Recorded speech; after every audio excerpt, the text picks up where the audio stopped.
Shalom, jemaat Tuhan yang terkasih, selamat malam. Kita berjumpa kembali dalam program Mesbah Keluarga yang khusus membahas mengenai pendalaman Alkitab. Namun seperti biasa, kita akan menaikkan beberapa pujian terlebih dahulu sebelum kita mendengarkan firman Tuhan. Untuk itu, mari ajak seluruh keluarga kita untuk menaikkan pujian ini. Hidupku adalah penyembahan. Terima kasih Tuhan. Kalau sampai malam ini kami masih diberi kesempatan untuk menyembah Tuhan yang kami sayang, yang kami cintai, yang kami ampuni Tuhan. Terima kasih Tuhan. Pujian dan syukurku ku bawa padamu.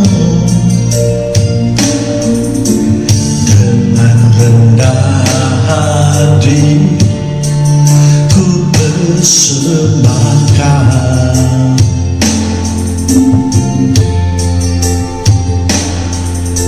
sadar bila ku ada hanya karena anugerah, bukan karena kekuatanku.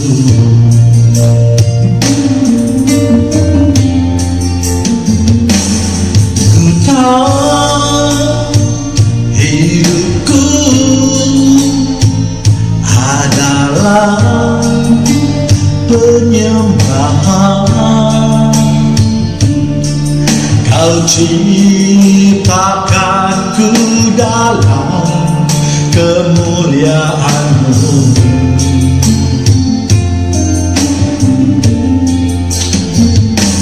Ku tahu hidupku berharga di mata-Mu. Segenap hidupku persembahkan. Mari kita lebih mengimani pujian ini. Pujian dan syukurku ku bawa padamu. Dengan rendah hati ku persembahkan. Kami tahu bila kami ada Tuhan, sadar bila ku ada hanya karena anugerah, bukan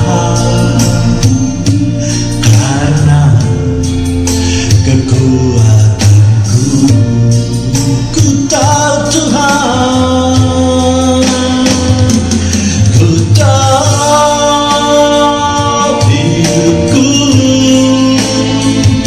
adalah penyembahan. Kau ciptakanku dalam kemuliaan-Mu, dan ku tahu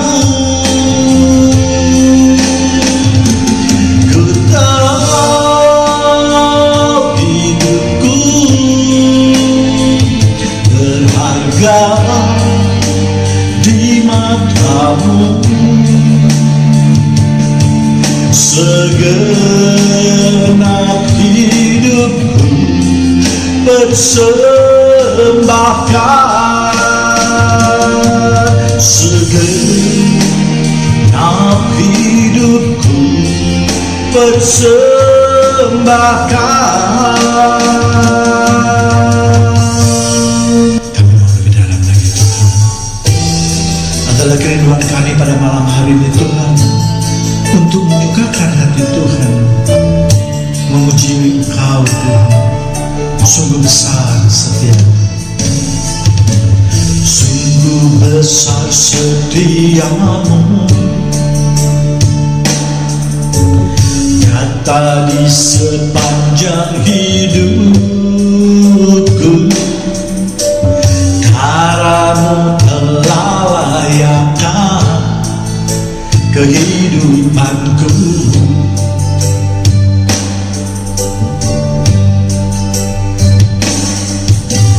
Tiada kata yang bisa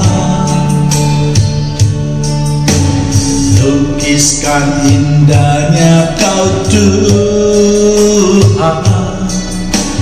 Bagimu segala pujian dan kemuliaan. Mari kita angkat suara dan hati kita. Ku tinggikan Engkau Tuhan, melebihi segalanya, lebih dalam ku menyembah dalam roh dan kebenaran selamanya. Sungguh besar setiamu Tuhan, sungguh besar setiamu, nyata di sepanjang hidup kami, nyata di sepanjang hidupku. Darahmu telah layakkan kehidupanku. Tiada kata yang bisa Tuhan, tiada kata yang bisa lukiskan indahnya Kau Tuhan. Bagimu segala pujian dan kemuliaan. Ku tinggikan Engkau Tuhan, melebihi segalanya, lebih dalam ku menyembah dalam roh dan kebenaran. Ku tinggikan Engkau Tuhan, melebihi segalanya, lebih dalam ku menyembah dalam roh dan kebenaran selamanya. Dalam roh dan kebenaran, dalam roh dan kebenaran selamanya.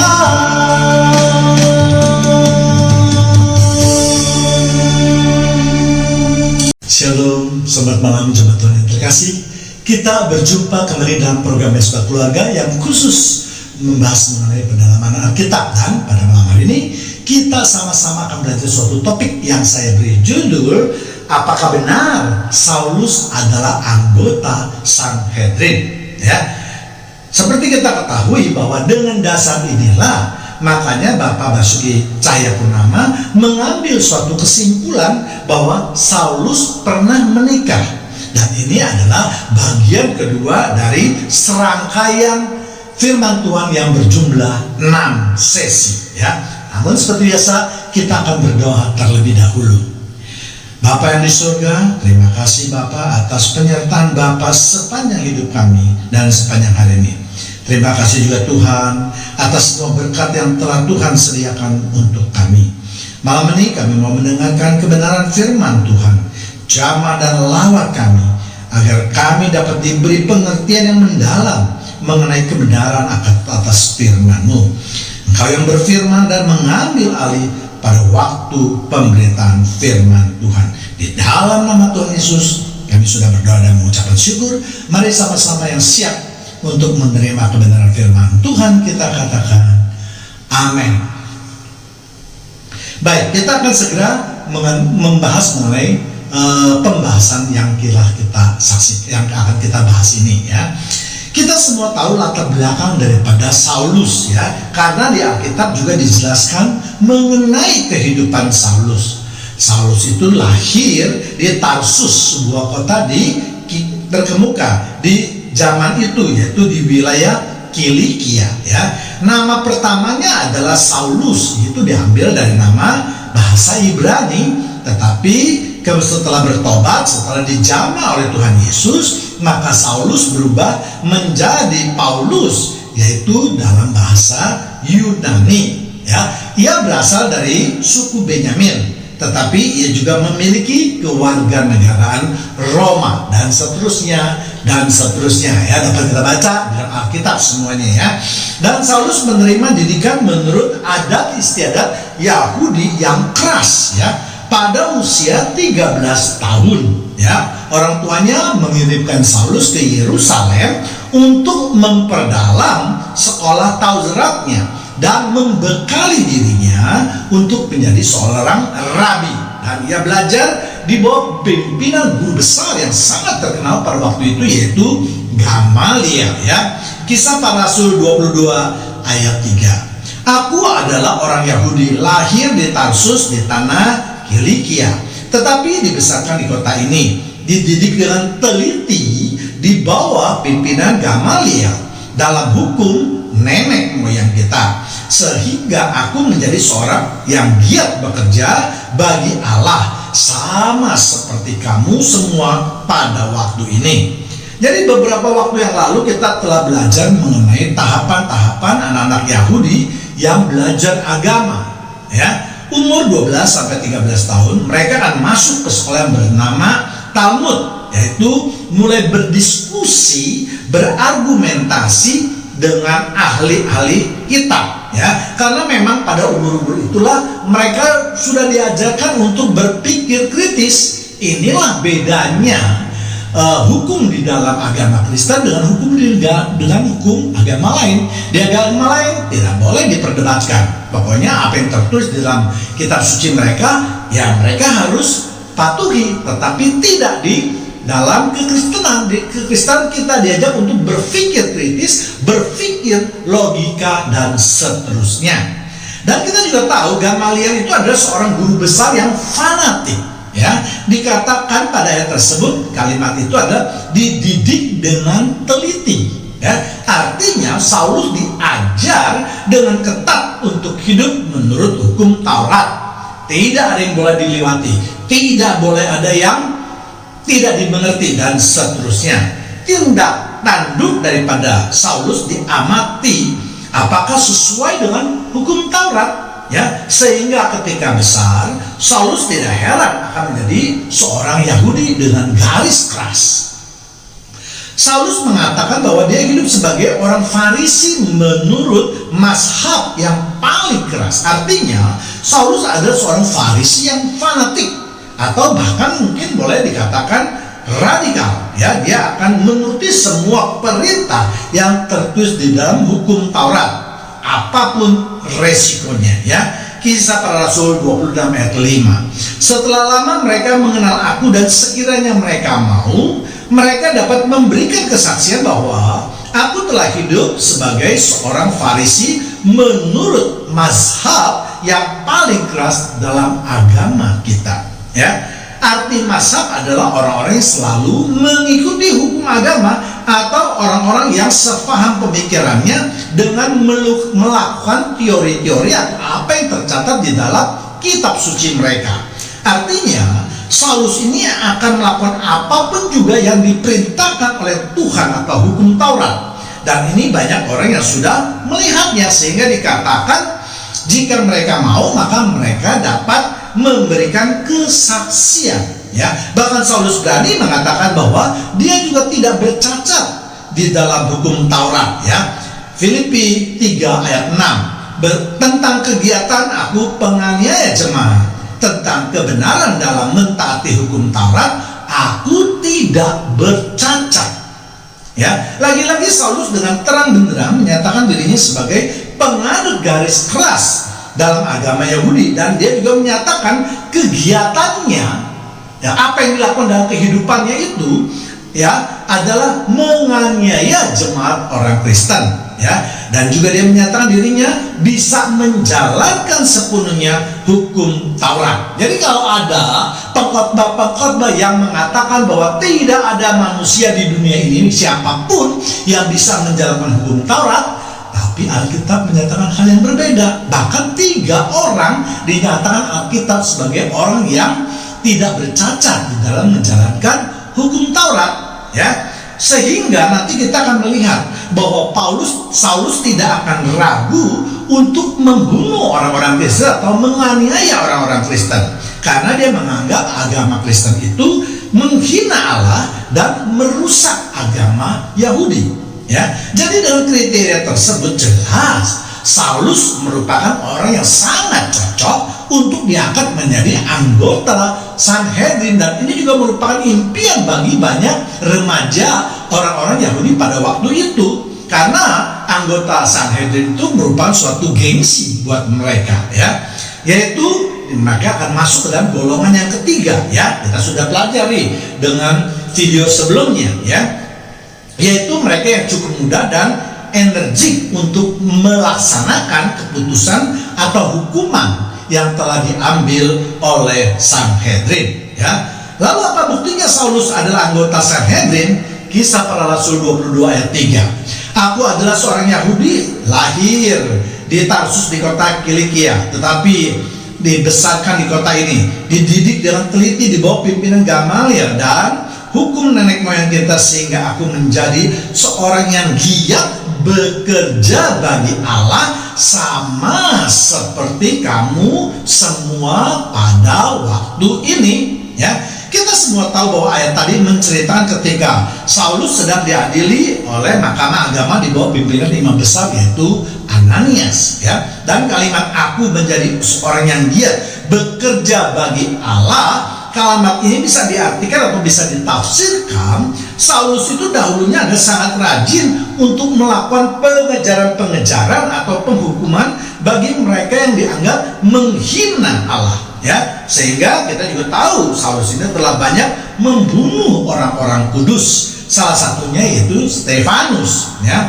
menjebloskan pengikut Yesus maupun membunuh atau menganiaya umat Kristen. Karena Saulus menganggap semua itu adalah gerombolan pengacau dalam tanda kutip tentunya, ya.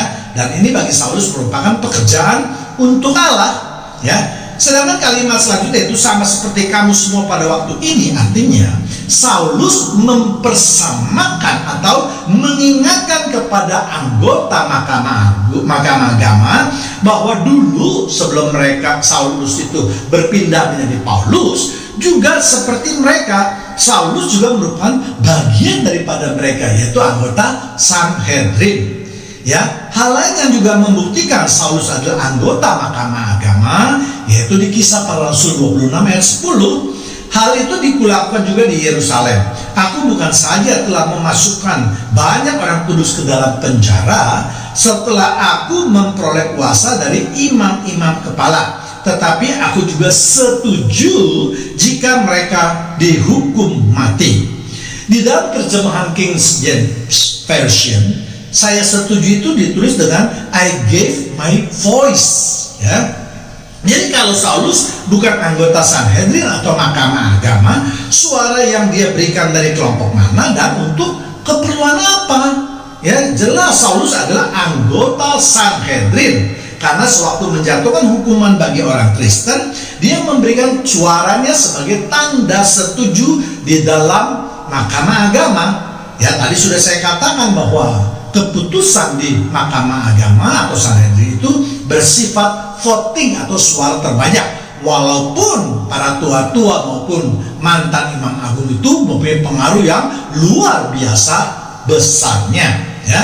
Jadi di dalam Kisah Para Rasul 26 ayat 10 itu menyatakan dengan jelas bahwa kuasa Saulus untuk memberantas orang-orang kudus atau pengikut Yesus adalah sangat besar, dan itu hanya dapat dilakukan oleh anggota mahkamah agama, Ya, untuk itulah Saulus bisa meminta surat untuk membunuh dan menganiaya umat Kristen. Dia dapat meminta surat kepada para imam, kepala, dan membunuh orang Kristen tanpa dikenakan hukuman.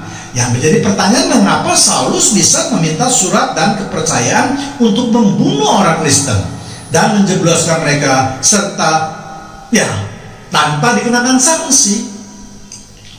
Padahal Saulus bukan termasuk tentara, dia seorang Farisi, kan? Ya, juga bukan orang Romawi. Dan juga mengapa dia bisa masuk ke dalam lingkungan kepala imam? Tidak mudah kalau orang luar itu tiba-tiba bisa masuk ke dalam lingkungan ketua imam atau ketua-tua Yahudi. Ya, sebab ada seorang pemimpin agama atau teolog lah, saya tidak mau sebutkan apa, yang mengatakan bahwa Saulus tidak termasuk anggota Sanhedrin. Ya, dia hanya membantu mahkamah agama. Itu jelas penafsiran yang kurang tepat. Ya, jadi dia dapat masuk ke dalam lingkungan kepala imam, ke dalam orang-orang yang berpengaruh di dalam mahkamah agama, jelas karena dia memiliki prestasi, dia dapat dipercaya, dan dia juga anggota daripada Sanhedrin. Ya, dengan dua syarat itulah maka ahli-ahli Taurat dan orang Farisi yang taat menjalankan hukum Taurat sudah dipenuhi. Ya, jadi dengan status tersebut Saulus dengan jelas memiliki hubungan yang baik dengan imam kepala di dalam mahkamah agama, sehingga dia begitu mudah untuk mendapatkan kepercayaan dan surat kuasa untuk memburu umat Kristen. Ya, bahkan sampai ke Damsyik. Dan dia berhak untuk memburu umat Kristen yang dianggapnya sebagai pengacau atau penghina hukum Taurat. Dan hal itu sejalan dengan kebijaksanaan dari mahkamah agama. Jadi tidak diragukan sedikit pun bahwa Paulus dulunya adalah anggota mahkamah agama atau Sanhedrin, mengingat kriteria untuk menjadi anggota Sanhedrin telah dipenuhi. Ya, sekali lagi saya mau katakan, jadi kalau ada khotbah yang mengatakan bahwa karakter Saulus adalah yang kejam, ya, dan bengis, saya kira itu juga penafsiran yang kurang tepat. Bahkan ada yang mempersamakan Rasul Paulus dengan teroris pada zaman sekarang. Ya, karena kalau Saulus itu melakukan atas nama pribadi atau hanya karena dia ingin melampiaskan nafsunya, jelas dia tidak akan disebut sebagai orang yang tidak bercacat di dalam menjalankan hukum Taurat. Ya, nanti akan kita bahas. Ya, ada dua.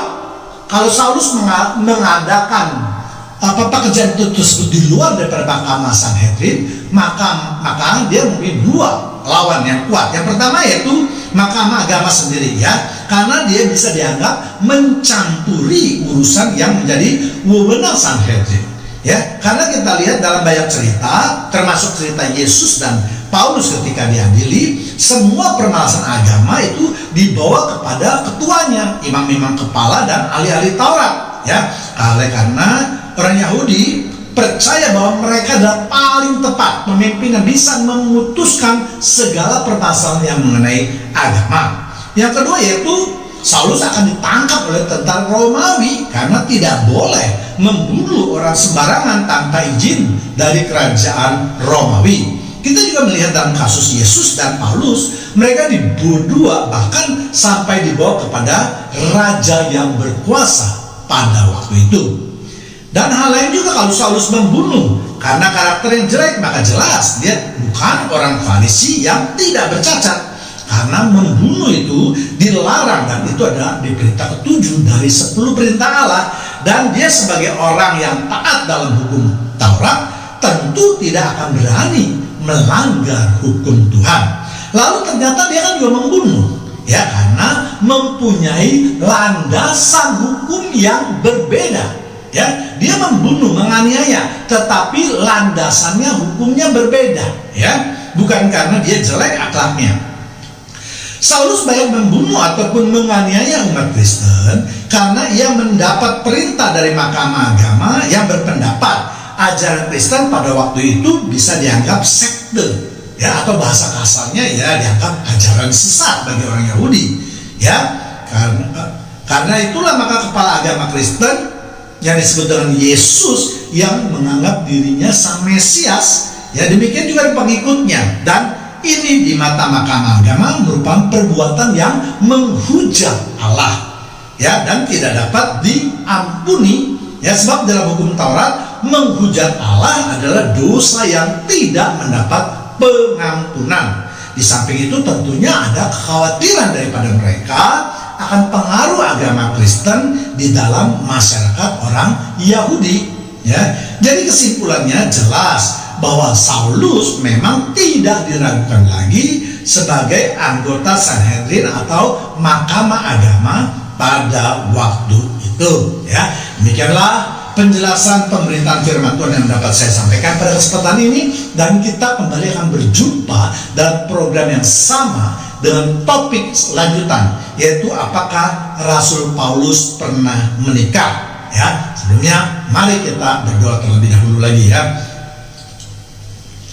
Terima kasih Tuhan atas penyertaan Tuhan dan bimbingan Tuhan pada malam hari ini, di mana kami sama-sama dapat belajar mengenai Saulus. Apakah dia seorang Sanhedrin atau bukan? Kami percaya Tuhan terus akan membukakan hati dan pikiran kami, terus memberikan hikmat pada kami, pribadi lepas pribadi, untuk terus menerima kebenaran firman Tuhan.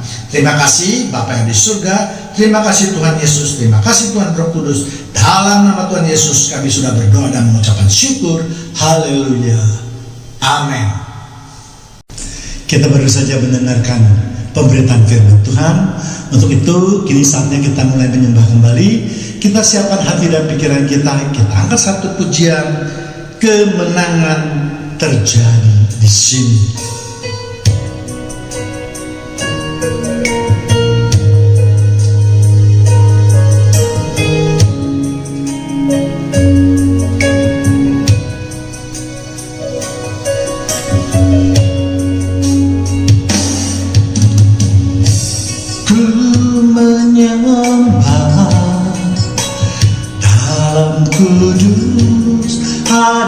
Hadirat-Mu hampiri tahta kasih karunia-Mu Bapa.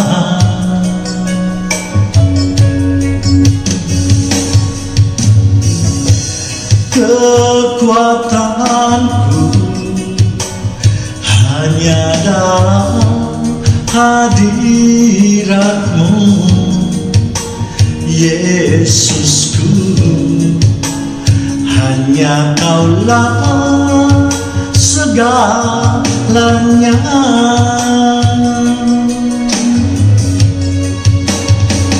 Ku yakin Kau hadir di sini. Ku rasakan kuasa yang tak terbatas. Ku yakin Kau nyata di sini. Kemenangan terjadi di sini. Mari kita mau katakan, ku menyembah dalam kudus hadirat-Mu, hampiri tahta kasih karunia-Mu Bapa.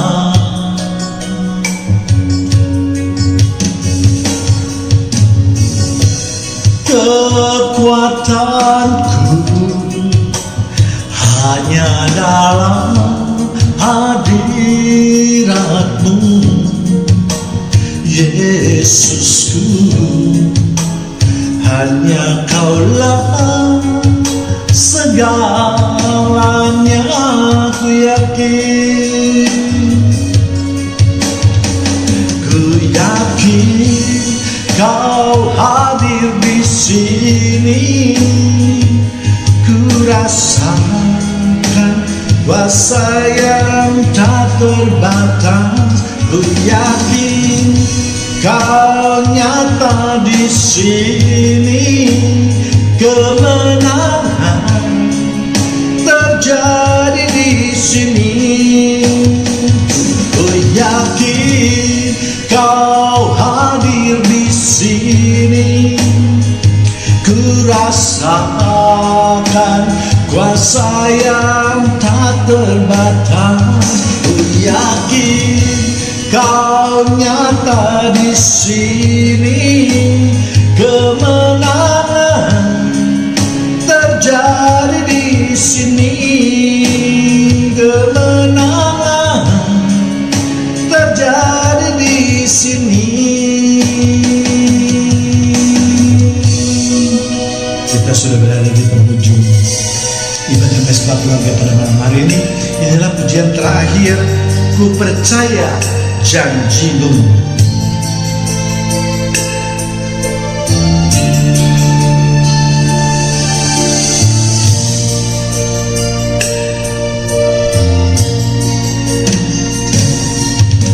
Sungguh besar setiamu,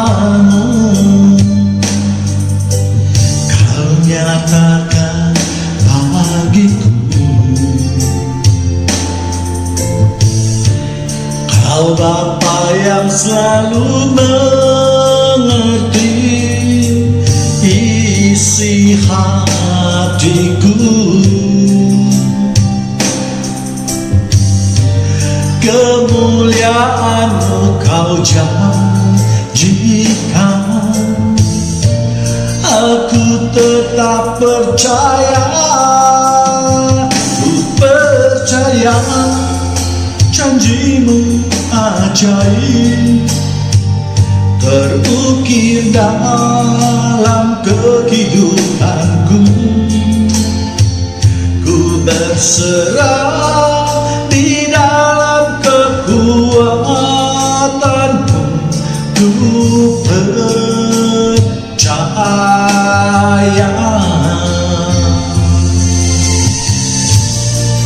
Kami percaya janji-janji-Mu Tuhan, sebab janji-Mu adalah penuntun hidup kami Tuhan, yang menyelamatkan hidup kami. Sungguh besar setiamu, Kau nyatakan bagiku. Kau Bapa yang selalu mengerti isi hatiku. Kemuliaan-Mu Kau janjikan, aku tetap percaya. Mari kita angkat tangan kita. Ku percaya janji-Mu ajaib terukir dalam kehidupanku. Ku berserah di dalam kekuatan-Mu, hanya Kau segalanya bagiku. Ku percaya janji-Mu ajaib terukir dalam kehidupanku. Ku berserah di dalam kekuatan-Mu, ku percaya.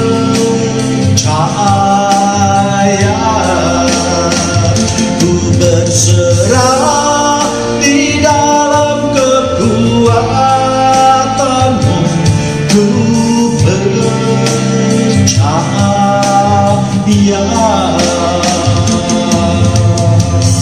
Demikianlah Mesbah Keluarga pada malam hari ini. Kita berjumpa kembali dalam program yang sama dengan waktu yang sama. Tuhan Yesus memberkati kita semua. Amin.